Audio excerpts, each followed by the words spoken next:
everyone. We might have some more people coming in because the coffee is really good.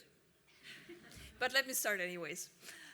Welcome everyone. It's a pleasure to have you all in Bonn. It's my hometown. I'm very happy to see all the water and sanitation practitioners. Today we will discuss about the role of women in utilities because there are not many. And it's always amazing to see the evidence, the research from the big companies like the Harvard Journal and McKinsey saying diversity in companies makes better results. Teams are performing better, the working environment is more satisfactory for everyone, and still in the water and sanitation sector we see a large gap when it comes to gender. So today we want to discuss what to do about it because we all want the water and sanitation sector to thrive. The water crisis is not something at the horizon. We are living already a water crisis and a water and sanitation service delivery crisis affecting billions of people. And it's our job in this room to act on that.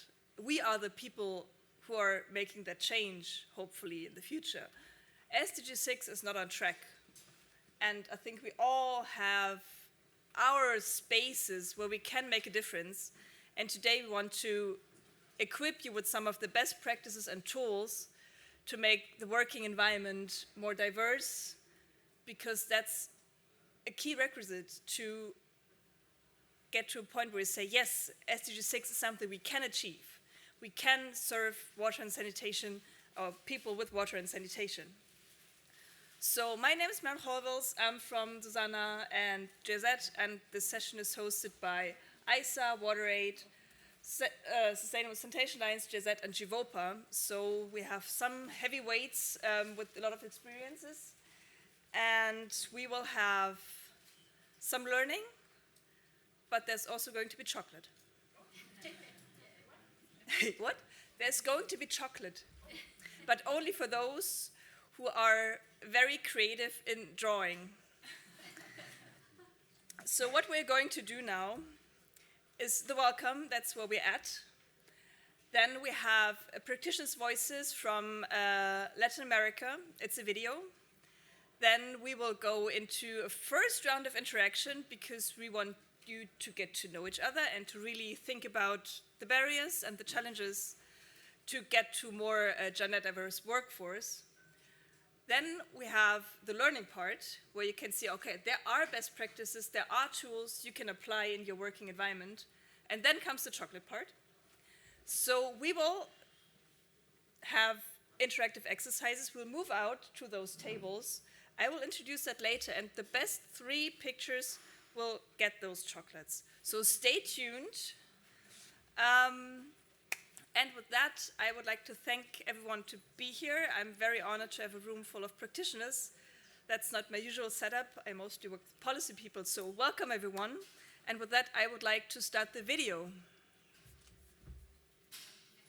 Next slide. That's next slide. Okay, you come up and help me, please.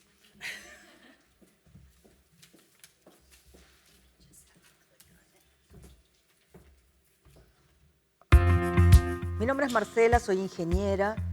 Tengo a mi cargo la obra de mayor envergadura que tiene ISA en este momento y una obra histórica en materia de saneamiento como es el sistema Riachuelo. Pero mi carrera profesional en las obras de agua y saneamiento empezó hace muchos años. Yo calzo 35, por aquel entonces no había calzado de seguridad de mi tamaño, con lo cual tenía que conseguir adaptar algún tipo de calzado a la necesidad de caminar las obras, de recorrer los túneles. Luego me decían, qué suerte que conseguiste algo para poder hacer tu trabajo, y simplemente lo que llamaban suerte era un esfuerzo adicional por ser mujer desempeñándome en un ambiente pensado solo para varones. Hola, soy Patricia y estudié en una escuela técnica donde solo había baño para varones. Cada vez que tenía que ir al baño, tenía que pedirle la llave del baño del director a su secretaria. Para mis compañeros, esto era una suerte que yo tenía. Pero para mí significaba un costo extra que yo tenía que pagar por haber elegido una carrera que estaba pensada únicamente para varones. Hola, soy Laura, soy ingeniera hidráulica.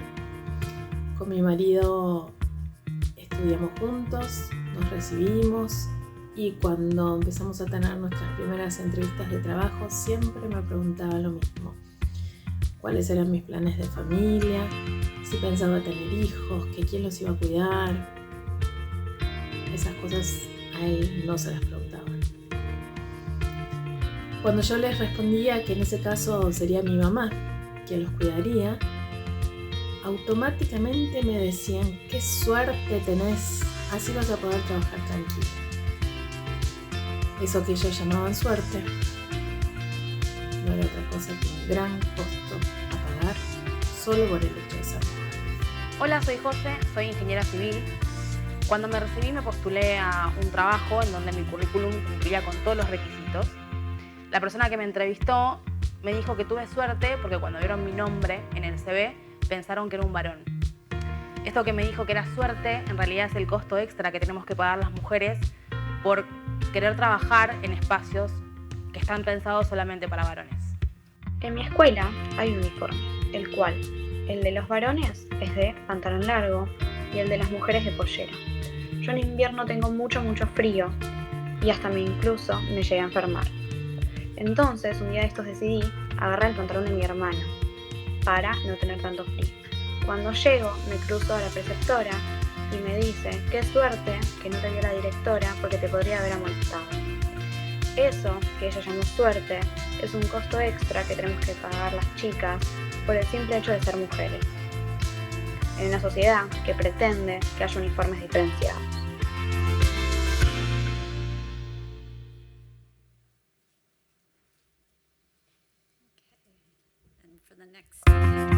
Mi nombre es Marcela, soy ingeniera.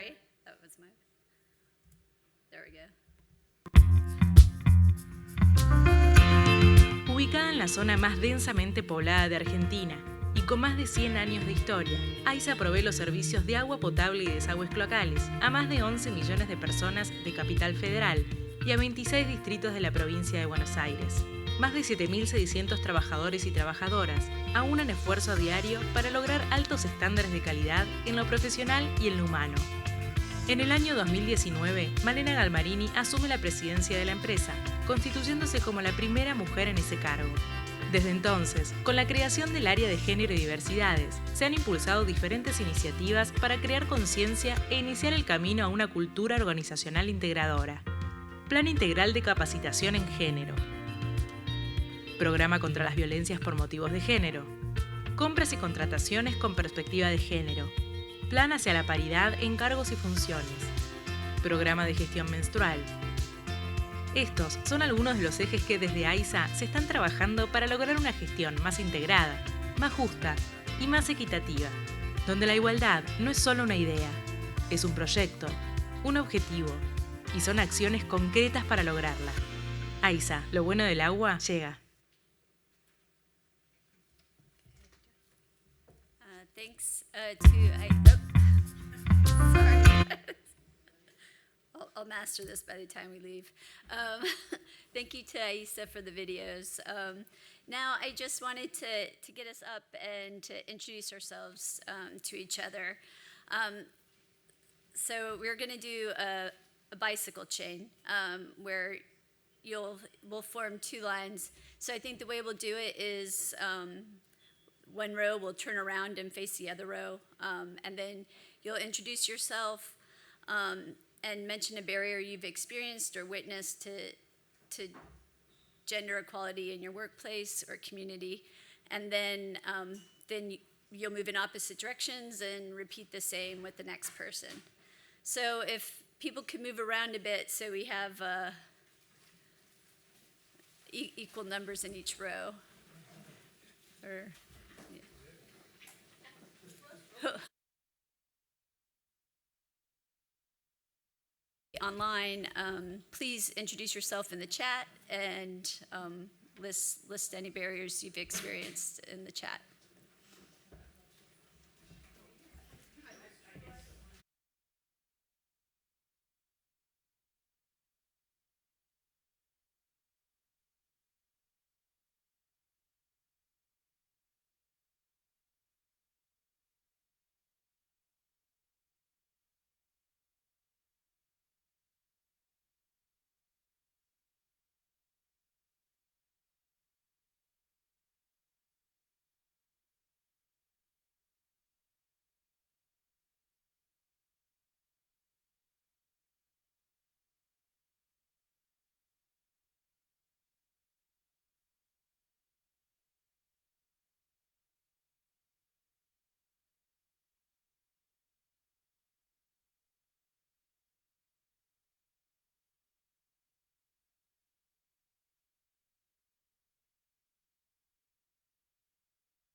if you haven't done so already, please rotate.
Hello, everyone.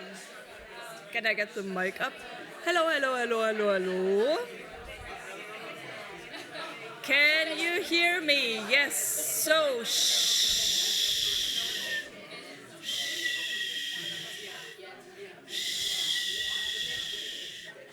I'm a mom of small kids, so I'm shhing a lot in my life. And it works on adults too. Shh. So, having that solved, I've learned a lot in this some minutes. I heard about gender pay gap and being asked to get the coffee even if you're the same degree as all your male colleagues. And I'm sure you all heard and told a lot of the barriers. The barriers are to a certain extent well known. When you go online to this internet, there's a lot of documentation on the barriers. But what we want to do now is to look at best practices and tools you can use to overcome those barriers. So with that, I would like to ask Eugenia from ISA for the first presentation.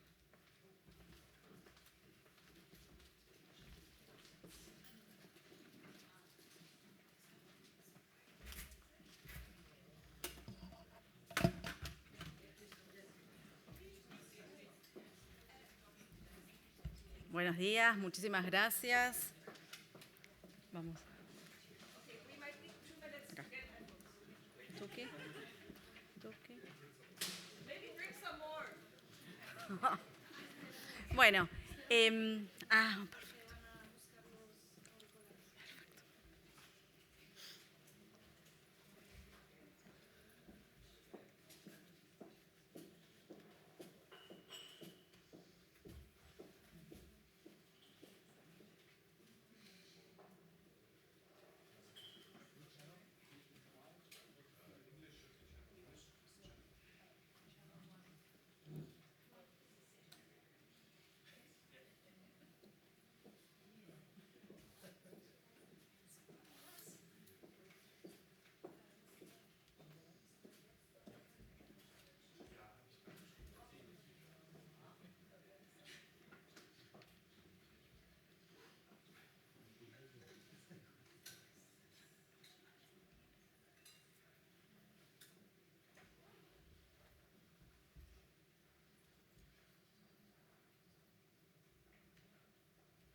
Volvieron con todo.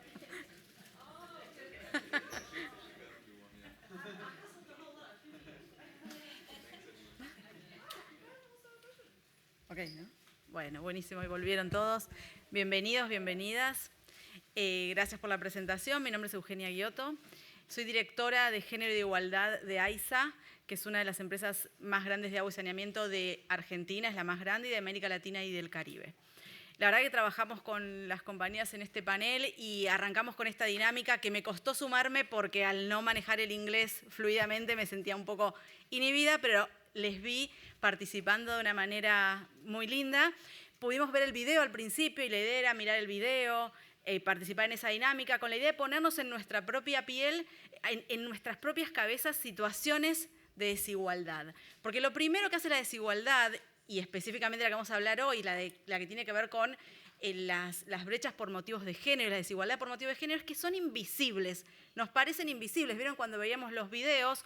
Muchas de las personas que padecían situaciones decían que para ellas mismas había sido una situación o de suerte, esa cuestión donde sortearon la brecha, o que no lo habían notado hasta por ahí repasar sobre todo esto.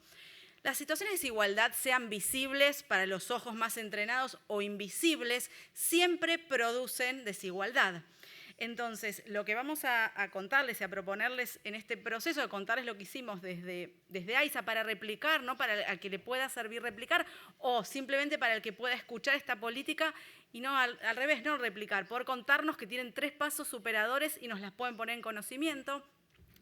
Lo primero que les proponemos es esto, ¿no? Es partir de la idea de que las desigualdades son invisibles. Las desigualdades por ahí, a más grandes rasgos, las logramos ver al principio como una primera fase, pero si seguimos mirando, cuando sorteamos esas a primera vista, seguimos encontrando desigualdades. Yo escuché a algunas personas que cuando veían los videos se reían de una manera empática, ¿no? Se sentían identificadas o que algo de eso habían escuchado, habían visto. Cuando circulaban en la cadena, no sé específicamente qué situación de desigualdad contaban, porque no les entendía el idioma, pero sí veía que estaban entusiasmadas contando. O sea, estas situaciones las podemos ver.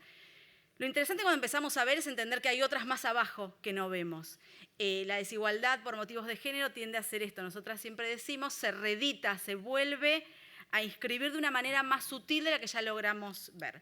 Así que bueno, contarles esto, que lo primero que hacemos en nuestra empresa es empezar a ver las desigualdades que teníamos dentro de la organización. Nosotros de algún modo soñamos gestionar un agua y un saneamiento igualitario, un agua y un saneamiento que llegue y transforme la vida de manera igualitaria a las personas y que impacte de manera diferencial para igualar a las mujeres y a las infancias.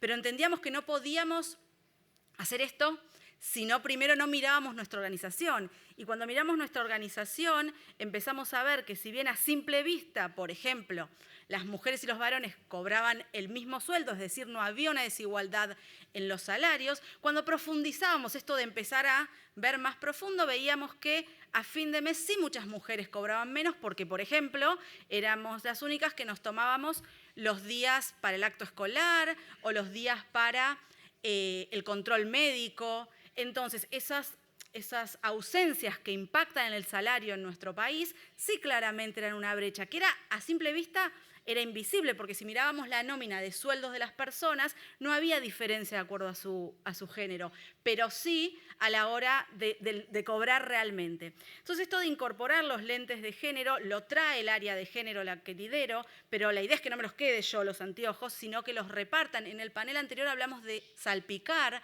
que los podamos compartir esta mirada a todas aquellas personas que en una empresa que gestiona agua y saneamiento tienen poder de toma de decisión. En realidad lo ideal sería a todas las personas que hacen la empresa y soñamos con eso, pero qué mejor que quien toma una decisión sobre un área, incorporar esta mirada porque lo va a poder trasladar a sus equipos de trabajo. Nosotros entendemos que gobernar nuestras empresas, y acá les invito al mismo ejercicio que hicimos al principio, digo, que se lleven a su cabeza un poco la idea, si tienen idea de el área, la empresa o el organismo que representan, sobre cuánta población impacta, sobre cuántas personas trabajadoras. Digo, háganse un número en su cabeza y empezamos a darnos cuenta cuando tenemos la posibilidad de tomar decisiones dentro de un organismo, de una organización o una empresa, tenemos como un pequeño poblado. En el caso de de AISA, ese pequeño poblado, tiene una representabilidad, si empezamos a pensar de este modo, ¿no? Quienes, por ejemplo, se presentan para ser gobierno de un territorio sueñan, o en teoría sueñan, modificar la realidad de su población, ¿no? Para eso se proponen y proponen políticas. Cuando uno gobierna un organismo o una empresa, por ahí no dimensiona eso, o por ahí un área, cuando a mí me toca liderar un área, por ahí no lo pienso representativo como un pequeño territorio, un pequeño poblado. Nosotros lo que les proponemos es que empecemos a pensar nuestra organización donde impactamos o nuestra área como un pequeño poblado.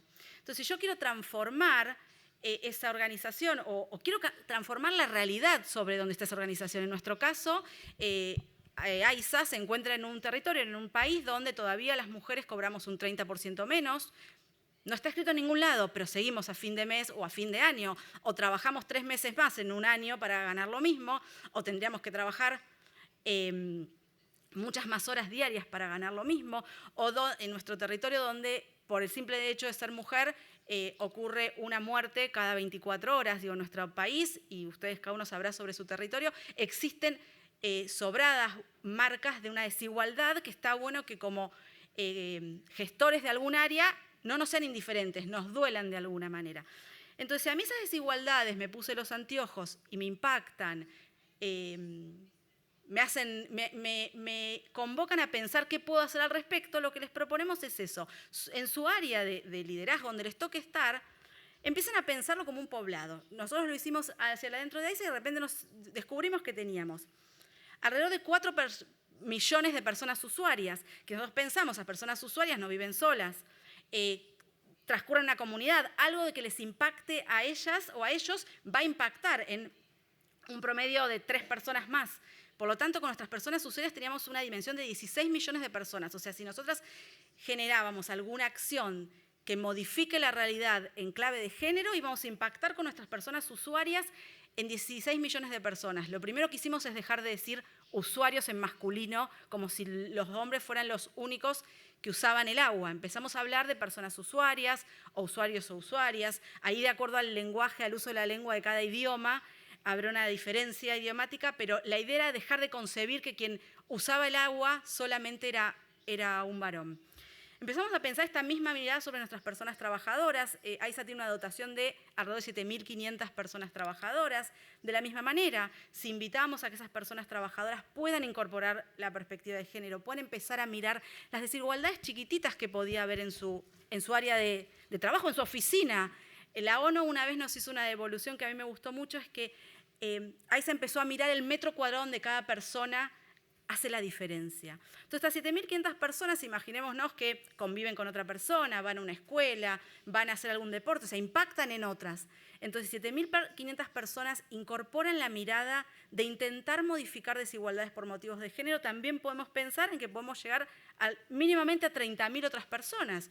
Entonces, esa empresa que solo gestiona agua y saneamiento, que estamos empezando a pensar como un territorio que puede transformar realidades, ya cuenta con más de 16.300.000 o 30.000 personas a cual transformar. Y lo mismo hicimos y pensamos con la cadena de valor.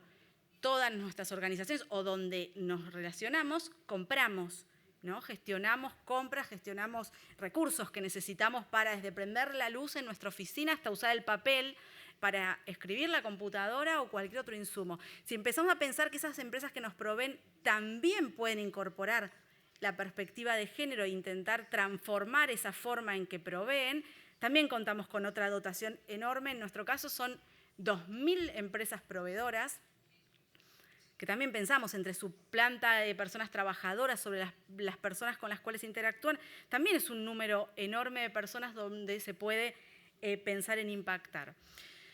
Entonces, un poco la propuesta, después de la dinámica con la que iniciamos y demás, era empezar a irnos con herramientas o sumar herramientas, porque podemos irnos con herramientas o podemos querer sumar herramientas a otro o a otra que tiene menos, en esta visión de transformar y que podamos dimensionar que la posibilidad de transformar las desigualdades que vimos en los videos, que compartimos, porque aparte los videos podían parecer que son personas muy lejanas, era un video de personas de Argentina o de América Latina y queda muy lejos y capaz que las desigualdades no son las mismas, pero cuando circularon y pudieron visibilizar las desigualdades que vieron o padecen, vieron que circula, vieron que es lo mismo, distintas situaciones, pero el motor que genera las desigualdades sigue siendo el mismo. Entonces, la propuesta es esto, es dimensionar que está en nuestras manos empezar a transformar desde la gobernanza de nuestras organizaciones o de mi oficina.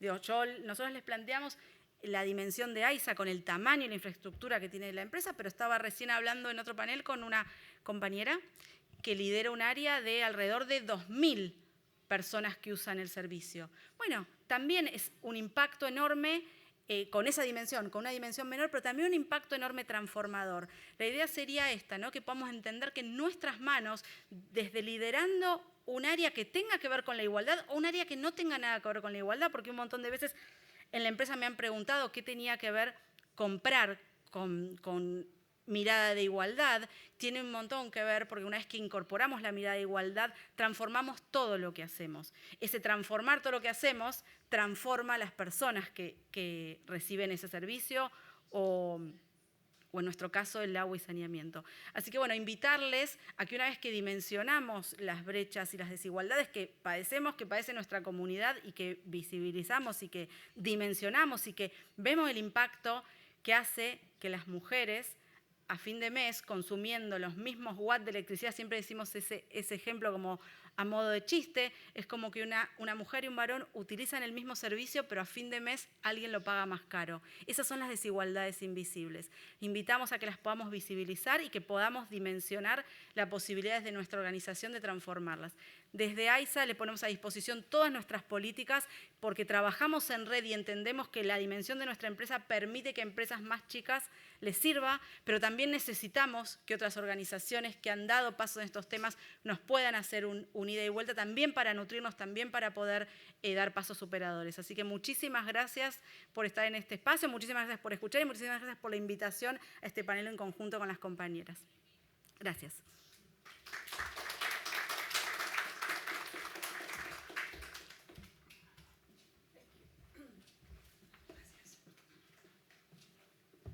Thank you very much. The next presentation will be by WaterAid, and I would like to ask Engineer Dean and Jeannie to the stage.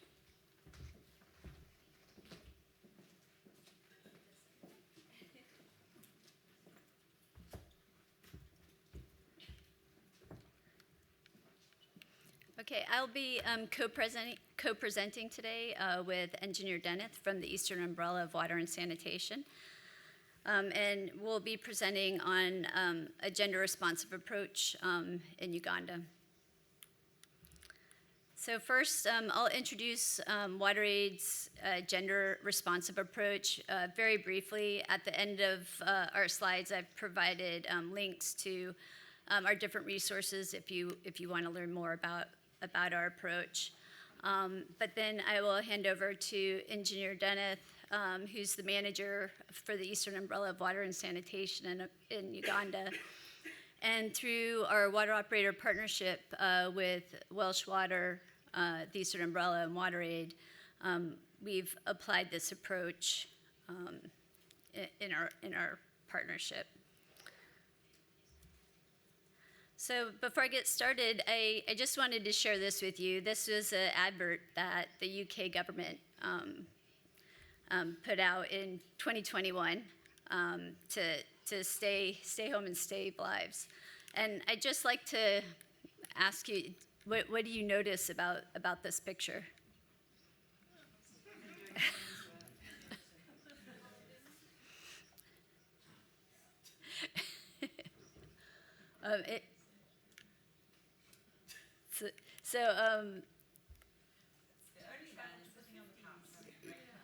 Yeah, a lot of stereotypes here, huh? And do we think this is harmless? No, of course it's not. And a majority of people agreed with you. So it didn't last long, but it was still shocking when it was published. So WaterAid works in a number of ways to achieve gender-responsive and inclusive wash solutions. We tackle harmful social norms and stereotypes. We strengthen the capacity of WASH partners on gender and inequalities. We analyze and tackle barriers to women's leadership in utilities and in technical and government WASH roles. And we model inclusive services and strategies that tackle these inequalities. And what we've learned over the last decade is that to be successful, we really need to be more intentional in how we action our gender approach. It's a journey and it takes time, and we need to do more than just avoid harm. In addition to continuously analyzing and learning and adapting our approaches, we also, at a minimum, need to always deliver and advocate for inclusive WASH, which is participatory and accessible. And our approach is to challenge these gender norms and tackle unequal relations in WASH and foster meaningful partnerships to drive change. And then always with the focus of our end game, our long-term goal, which is to transform power imbalances and stand in the way of equality. But I won't go into that anymore. I will now turn it over to Engineer Dennis, who will talk about how this was applied at the Eastern Umbrella.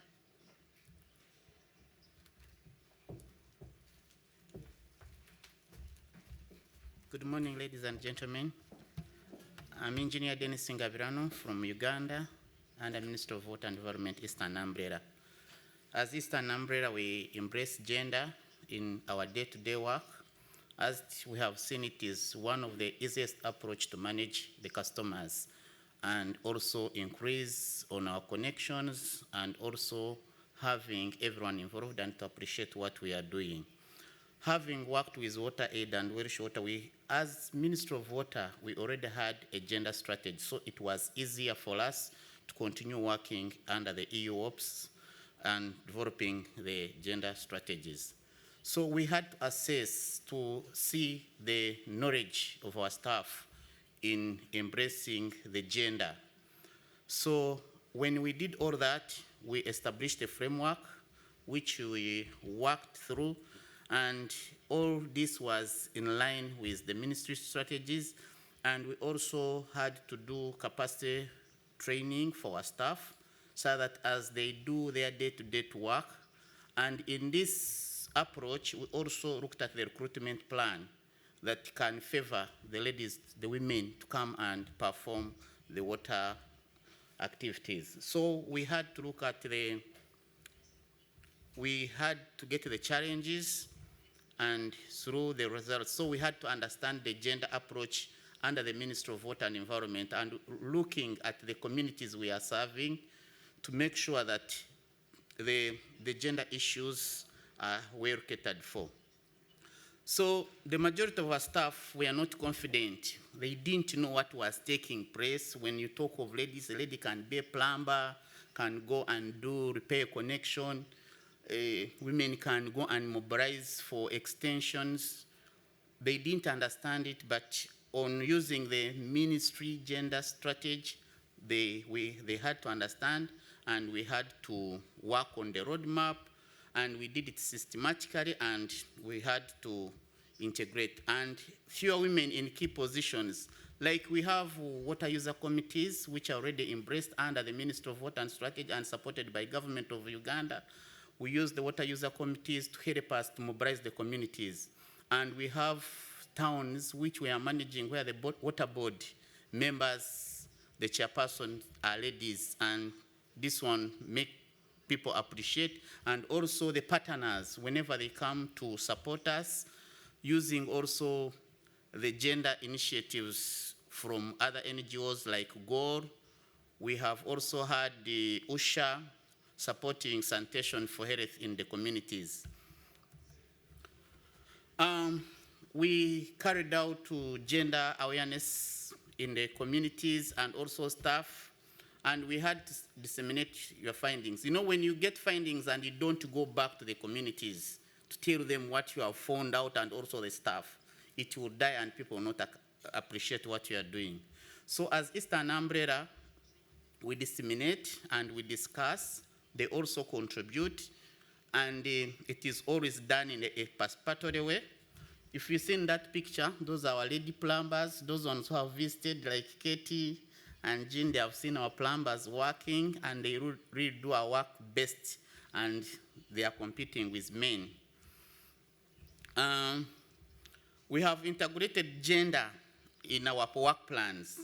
We plan, we know that we shall have a training, we shall have our monthly meetings, and all those ones we focus on gender. And whenever they go in the meetings, they share those problems and we incorporate them in our plans for further action. And where we are not able to handle, we outsource. Other gender initiatives come and support our activities. So in our strategy, in our objectives, we provide guidance in gender responsive programs to accelerate. Here, we are trying to make sure that in the WASH activities can move very fast. Because if you make an extension and you didn't mobilize these women to make sure that they appreciate, they can make, because in the region where we are working, mostly homes are headed by women. And men do other activities. They are not responsible on the day-to-day things that happen in the home, like paying water bills. So if you don't mobilize such a woman, she will not be able to pay for the water bill. And they will not see the initiative how to make a connection. So we have recruited our staff. We have the sociologists who help us to mobilize in the communities to make sure that all our activities we are doing, they are in line with gender, and they appreciate when they see a lady doing it, mobilizing our communities. Also, we keep on having stakeholder engagements. We do media, we go on radio, we do radio talk shows in those communities, deep in the villages, not at the secretariat where we sit, we deep in the villages where you intend to make a connection. And when you do drama activities, music, dance, and drama, people appreciate. And which people do you normally use in music and dance and drama? We get the school kids, we train them to do music, dance, and drama. And these kids will take even back the messages, not only on the time of activities, but even during training, they go back and take the messages to their parents, and their parents appreciate what they are doing. And mostly in those activities, you always find ladies. So in trying to do that, we looked at the schemes where we can have our gender activities done, and we chose to always have monthly meetings. And these monthly meetings, based on people's activities, some attend one meeting and another meeting they don't come. So that's why we chose to have monthly, because when we said if we do quarterly, you might miss some people. So when we do it monthly, other people keep on coming and they get to understand what is taking place. And we also do prioritize issues of performance on a quarterly level. The water boards are sitting, and these women are in key position, like treasurer, secretary, not just appearing there as a board member, like I had previously explained. And when we get these issues, we expand to our development partners for support. Due to limited resources, these development partners help train women in doing other activities where they can generate money to pay for the water bills. And also training our plumbers, like GIZ, they come and support, training our plumbers, training our electromechanical, and of recent, they have been training strictly. They said this advert, they were targeting young ladies who are into technical work so that they give them the skills. So this increased awareness in the recognition of role of service provision. If we extend the line and women apply, we give them a priority to make sure that these female-headed homes that have applied, we consider them and connect them very fast. That's what we aim at, and we also make sure that in our strategy, when we are doing an assessment, we say out of the 200 connections we want to make, maybe 50 or 100 will go to the female-headed homes. And we go ahead. If they are not able to pay the connection fee once, we make it in installment payments so that these women are able to pay in installments. So what we do, you either wait for the installment end and we effect a connection, or you come and sign an agreement with us. We connect you immediately, make your first installments, and we give you 3 months to finish the balance. And they really appreciate. And you know, in terms of payment, if you lose mobilizing a customer properly at the time of a connection, that customer will always default on payment. So it's our strategy that the communities are properly mobilized, and also the women during the Women's Day celebrations, we make sure that our staff who are women, they go there and represent, and they are always very happy to see that they are really participating. We buy for them T-shirts, uniform, and they appear there in a very unique way. That's one of the ladies that we had made a connection, and we train them how to read their meters so that they can appreciate and pay for the services. I'll end there. That's a photo of our lady woman participating. She's our head of water quality. She has to move in our all 49 schemes doing water quality, and you will really become happy when you see a lady coming to your home to pick a water sample and take it to the lab. I'll end here.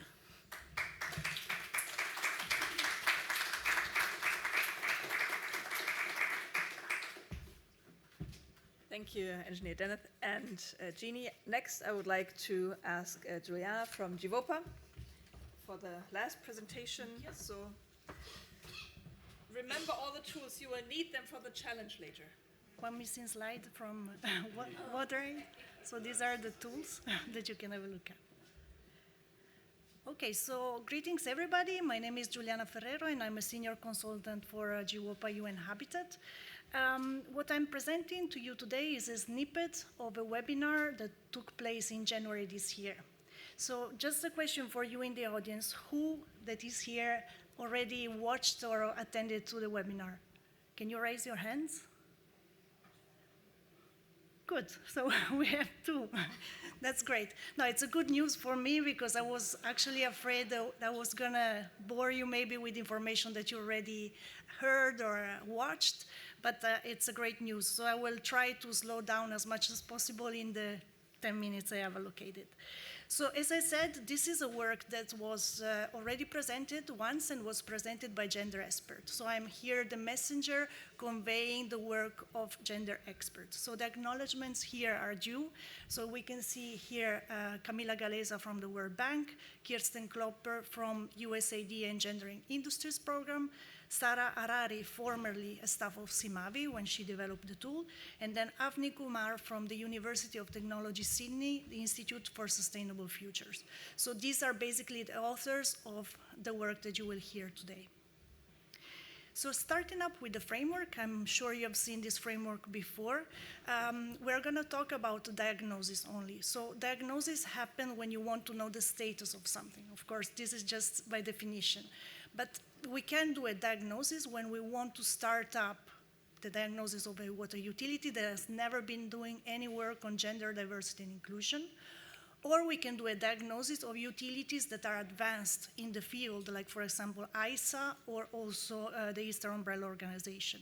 So you have to really try to understand where you are standing at. Okay, so this is the content of today. Obviously, when we look at gender diversity and inclusion, we talk about the employee life cycle, and we talk about attraction, recruitment, retention, and advancement, but these are not the objective of the talk of today. So what I will briefly touch upon are 3 tools, and be aware that these are not the only tools that are available on the market. There are many, but these are 3 tools that are widely used, and I would like you to be aware of. So the first one is the HI survey from Equal Aqua. The second one is actually a pair of tools from USAID. So one is the rapid organizational assessment, and one is the participant self-assessment. And then finally, a tool from Simavi, which is the organization inclusion assessment tool. So starting with Equal Aqua. Probably you're familiar with Equal Aqua. Does everybody know what Equal Aqua is? Yes? No? No? Okay, so for those that are not familiar, it is a global partnership platform for inclusive water institutions. So you know that there are here the logos of the 19 partners, and I'm sure that the actual partners are growing, and we can see that ISA is one of the partners of this platform. So they do a lot of work under different aspects related to gender, but one work that I would like to present to you is the data collection that they use for diagnosis. So they develop an HR survey that has 4 key points.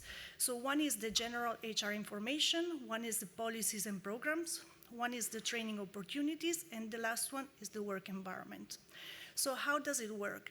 Basically, if you are a water utility, you reach out to Equal Aqua, they send you the HR survey, you as a water utility fill the survey, and then you send it back to Equal Aqua. Then they process it in a confidential manner, of course, and then they send directly to the utility the results of the scorecards. Okay, so this is quite straightforward. Then what do they do with the information they have? Well, they collate it all, they aggregate it by region, and they feed a database. Okay, so this database is actually available online, you can access it, and there is information from 164 plus water utilities from around the globe. So I'm not going to go in detail into that, but I invite you to have a look. So who can do this? In principle, all water utilities can do this, and the focus is on low and medium income countries. So that's the target, let's say, for Equal Aqua. But I'm sure that if you are from Germany, for instance, you can reach out and they can also be willing to collaborate. So why should you join? So there are many benefits. In principle, this is a benchmarking opportunity. So you can see how your water utility rates against others. No? So this is the first key point. And then you can inform action plans that are done by your own water utility, okay? And also, of course, we are here in the Congress about peer support. You can relate to peers and also get in touch with people that are doing the same work as your water utility. So as I said before, if you're interested, reach out to Equal Aqua and then you will take it from there. Okay, so the next tool is the tool related to the program that is called Engendered Industries Program. So you can see that it's broad, it's not only related to the water sector.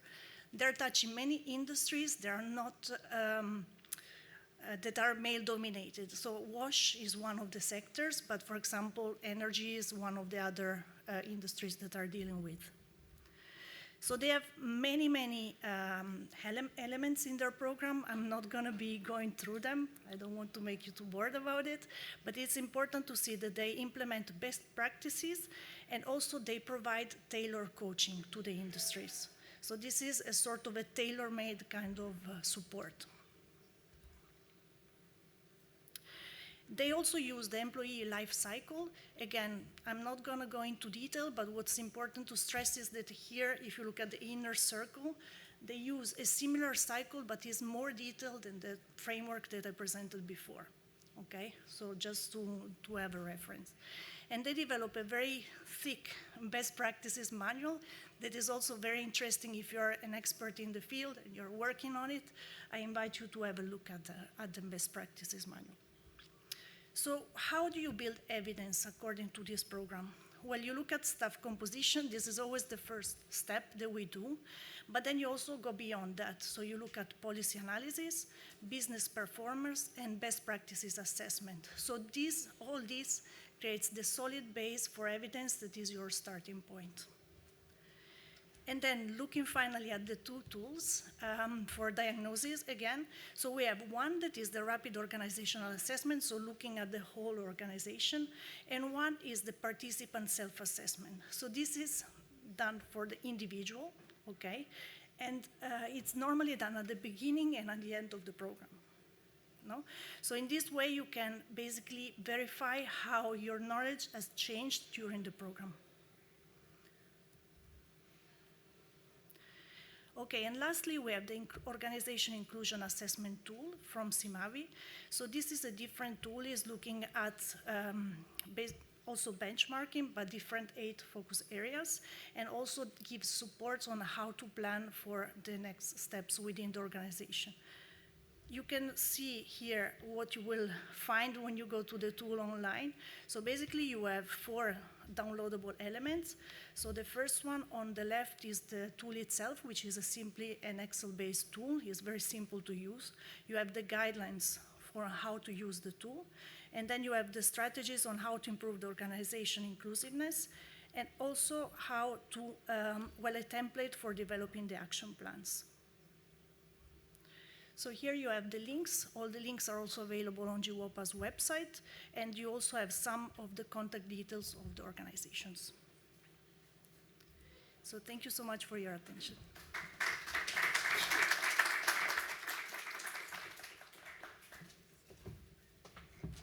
Thank you very much. Now you learned a lot, and now you will draw a lot. So in a minute, we will move out. There are 3 round tables outside. Philip and Vincent, can you wave? You will guide people to the tables. You turn around, you see 2 gentlemen helping you. So we will have 3 groups, and each group will discuss and draw with colorful pens where are the barriers in your working environment and what solutions, tools can be applied where. And you can be creative, you can come up with new ideas, but you could also draw on what you've just learned this morning or in another context. And you can win chocolates as a team. So we will rate prizes for the most comprehensive picture, for the most solutions you can, oh no, that's the second one. For the most connections. The first one is about how many connections can you make from your work environment and the solutions. Second one is how many solutions. And the third one is the best group work. So where does it get all been connected well in terms of your different inputs? So that's the challenge. You have 10 minutes as a group to come up with a good picture. Barriers, solutions, match them well. And then the next point will be, as you are at the table outside, to discuss what can you do? Because we tend to say, oh, HR needs to do that, and the government needs to do this. But you, as a person in this room, you have a circle of influence. You, in your organization, can make an impact. So don't write to-do lists for other people, but write a to-do list for yourself. So what's your to-do list of today, coming out of that session, when you go back home, what can you do to overcome the barriers? So please discuss that as soon as you finished your picture. We will remind you of the time. Then we will come back and we will present the pictures, and there are some winners. With that, please move to the tables and start discussing and drawing.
to develop 3 beautiful, comprehensive artworks. With this, I think they're very comprehensive. They have a lot of solutions and a lot of group work. So I think a big round of applause to all the artists, to all of you. With this, maybe you want to say a word each on your journey. Yes. Is it on? Yes. Okay, so we kind of mapped this out based on what it's like every day at work, as well as trying to get into certain positions. So we started down here with our discussion that often gender is treated very much as a binary in the workplace and in everyday life. So that poses many challenges and barriers at work. So this is the binary, and then we tried to show that in an artistic way. We also talked about how oftentimes it's difficult for women to get into certain positions. So we talked about how recruiting can be more focused on, this is supposed to be a school, going to schools and encouraging young girls to go into jobs like engineering. We also talked about how in the job, oftentimes the more admin-y tasks are left to women, like taking notes during meetings or making a cup of coffee or tea. Yes, and the other barrier we identified is that there exists a glass ceiling for many women where kind of men are at the top. And what else does it say on here? So in terms of the solutions, for this one, we talked about mentoring for leadership positions among women, as well as policy and HR can help here, and as well as gender awareness, which then feeds back into this binary. In terms of the admin-y tasks, we talked about both in terms of everyday allies that are gender aware and do not push admin work onto women, but as well as showing women that they can do other jobs other than the administrative side of things. And I think that's it. And then we drew an eye for visibility. So. I need a second person from that group. Who was in that group? Teresa, please come. You need someone to hold the mic. I can still hold it so you can make a start. Do you want to share? Oh, okay. Feel free. So we discussed that we face a lot of problem issues. We started with the childcare because even if men have the opportunity to have this leave, they will not take it. So this is also a problem. And the solution also can be to have more opportunities and infrastructure in our field to have childcare infrastructure. Also, the lack of willingness to take a leadership position. We were discussing that maybe we are shy or we are afraid to take these leadership positions. So this change, if we can educate since we are child, that we don't need these stereotypes and we can achieve these fields and these positions. What else?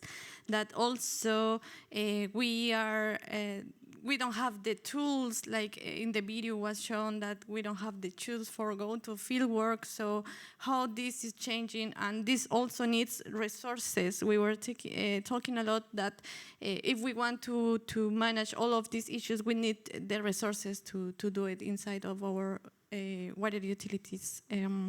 What else? Yes, that. Maybe I can share the microphone. Sure. So then, I mean, that was also an example from the video, but we had the male-only bathroom, which then, of course, would have sanitary units that are accessible to men and women. And here we are. I mean, this is like a conference table with lots of men and one woman standing there. So we said it's a male-dominant sector, so sometimes it would be to have more female role models, to have more female managers, to have people that you can actually then turn to. And we also put women networks, so they're both the solution to the male-dominant sector, or a part of the solution, and also of where we have here no space to speak. So sometimes that women might feel uncomfortable in these very male-dominant sectors to voice their concerns, and then here these female-only spaces can be a good place to start. And I think... Yeah, we have inclusive job applications also, and then, and we said like for everything, that's kind of the overarching solution, for everything is resources, so money. Yeah.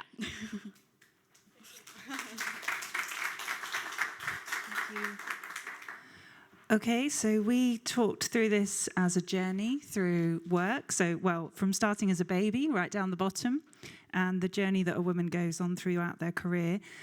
So the roadway, and there's a number of barriers that you might be able to see on there at different stages of your career. So there's a barrier at school when there's perhaps an assumption of which subjects you're going to choose and study. There's also facilities that you might have at the school for menstrual hygiene management. Could be a barrier. So it takes extra effort for women to go around those barriers. Then when you're at university, we talked about in some cultures, the idea of going to university is to get a degree so you're more eligible for marriage rather than for your own career choice.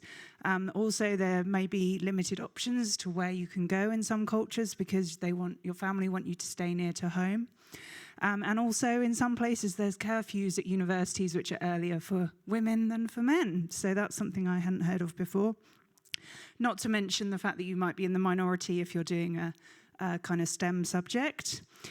So there's extra barriers to go through around there. Then when you start applying for jobs, if you have a female name, you might not even get asked for interview. You might be asked questions at interview about your plans for having children. So it can take longer to get that first job for women. So we said the solution for that is to find allies within organisations that are kind of fighting the cause for women and perhaps having anonymous recruitment processes. Although still at interview, you can't really get around that, can you?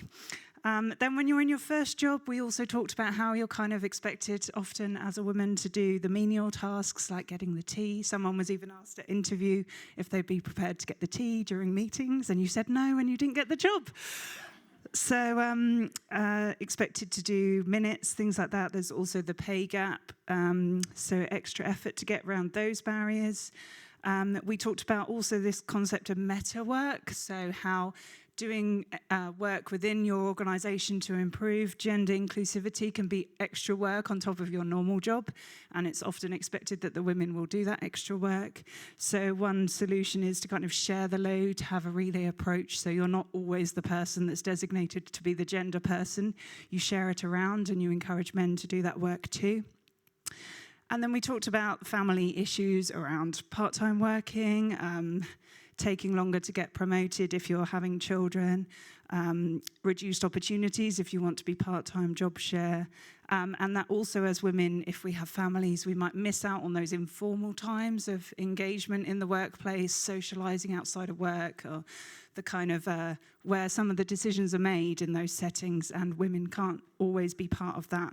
And some of the male-only socialising that happens, the golf days and the kind of traditional smoking room type thing, so that's another barrier. So we said kind of solutions to that was to look for mentoring and networking opportunities amongst women, peer groups. Yeah, so I think we didn't get to the end, but...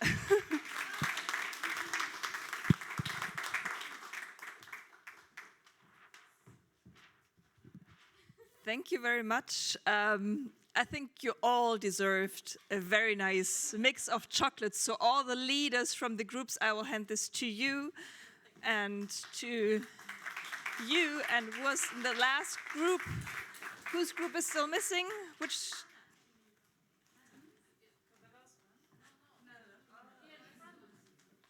Yours. So with this, you all are now our champions for the future of a diverse workplace. So I wish you all a very good lunch break.